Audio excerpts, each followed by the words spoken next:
Ng hapon sa ating lahat. So, ngayon ay aking naman tatalakayin ang parating kasunod lamang sa kasunod lamang na binahagi na paksa ni Binibining Bambi. So, ang aking tatalakayin naman ay GMA at ang KWWL. So, ang paksa namin ay patungkol lamang sa pagbasa ng mga mag-aaral. So, space. Okay. Group mapping or group mapping activity. So, ito yung kahulugan ng GMA. So, kabisa ito sa paglinaw ng pag-unawa o komprehensyon sa pamamagitan ng interaksyon at synthesis sa mga ideya at konsepto na nakapaloob sa kwento. Ito ay ginagawa sa pagkatapos basahin ang isang akdang pampalitika ng isang expository pagbabasahin at naghamok kay sariling panlipunan. So, ang group mapping activity ito ay ginagawa pagkatapos basahin ang isang akda. So, sa pamamagitan dito, nagkakaroon ng interaksyon ang bawat mag-aral. Sa pamamagitan nito, isa itong estratehiya ng isang guro upang malaman niya kung gaano ba ang kapasidad ng kalidad ng kaalaman meron ng isang estudyante. So, naiintindihan ba kung ano ang konsepto ng group mapping activity? So, dito naman tayo sa KWWL. So, ang KWWL, what I know, what I want to learn over, how I learn this, and what I learn.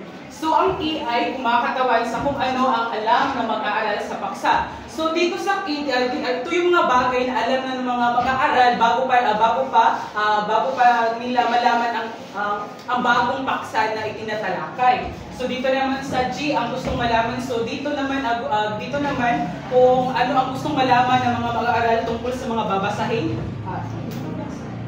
So, dito naman sa S, saan malalaman. So, ito sa pamamagitan nito, dito nalalaman ng mga estudyante kung saan nila malalaman ang isang paksa o isang kwento na gusto pa nila malaman. At dito naman sa N ay ano ang nalalaman. So, dito sa ano ang nalalaman? Dito sa ito ang nalalaman ay ito yung mga bagay na nalalaman ng estudyante bago at pagkatapos ng paksang itinalakay. Okay. So, ang estratehiya ng KWWL ay naglalayong matulungan ang mga mag-aaral na gamitin ang dating kaalaman at paksa lalo na sa mga tekstong expository o mga babasahin. So, mas lalo natin maintindihan kung ano ang konsepto ng KWWL. Isa itong sistema o isang estratehiya para ma-organize ang mga kaalaman bago at habang nangyayari ang paksa itinalakay. So dito nililinang pa lalo ng mga mag-aaral ang kanilang mga kaalaman sa pagbabasa ng kwento. Kung alam na nila, mas lalo pa nilang malalaman ang isang paksa dito sa KWWL. So, narito ang apat na hakbang ng KWWL. So, una, pakibasa Jeffrey Sabiaga. Magbibigay o magtatala ang mga mag-aaral ng lahat ng kalamitan tungkol sa paksa.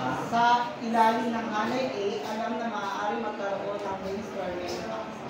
So, pag sinabi natin brainstorming, ito yung pagbibigay ng mga ideya ng bawat mga mag-aaral. So, sa pamamagitan nito, nalalaman ng guro kung gaano ba nila naiintindihan ang isang kwento. Okay?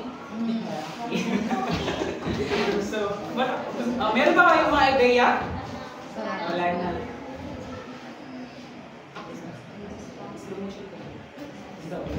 Dito naman sa pangalawa.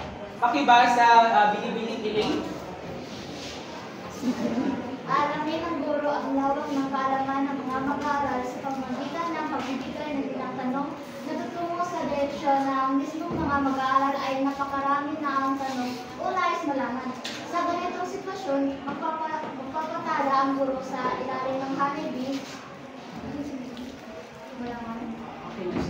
So ito na. So dito 'di ba alam na ng mga mag-aaral ang paksa nilang binabasa o kwento. Dito naman magtatanong ang guro sa mga mag-aaral kung naiintindihan ba nila ang kanilang mga binabasa. Yan lang. So pang ikatlo naman ay si Ginoong Juni. Tatlo. Pagkatapos makapagbigay ang mga mag-aaral ng tanong kung ano ang gusto nilang malaman, magkakaroon muli ng talakayan kung saan maaaring matagpuan ang mga kasagutan sa kanilang tanong. So, maaring may mapagkalito sa binasa ng isang mag-aaral at dito ay nagkakaroon ng pagtatanong ang isang mag-aaral sa kanilang guro o sa nagpapabasa kung saan posibleng mahanap yung mga kasagutan sa binasang teksto o kwento. O dito naman sa pangatlo, kung ang mga mag-aaral ay hindi nila nauunawaan ang kanilang binabasa, babalikan na naman yun babalikan naman ng guro kung ano ang kanilang hindi naintindihang bahagi ng kwento para mas maunawaan pa ng mga mag-aaral ang konsepto o ang ibig sabihin ng kanilang paksa ang binabasa o kwento.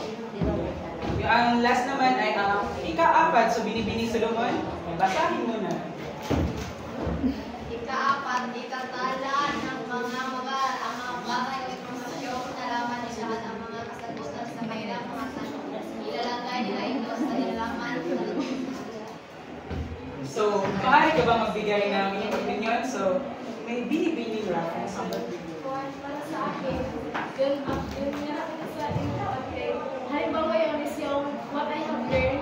Gato kita nito ito talaga kung ulit mo yaraman nito gato na kung ano gato na yung magyabasa o reflection.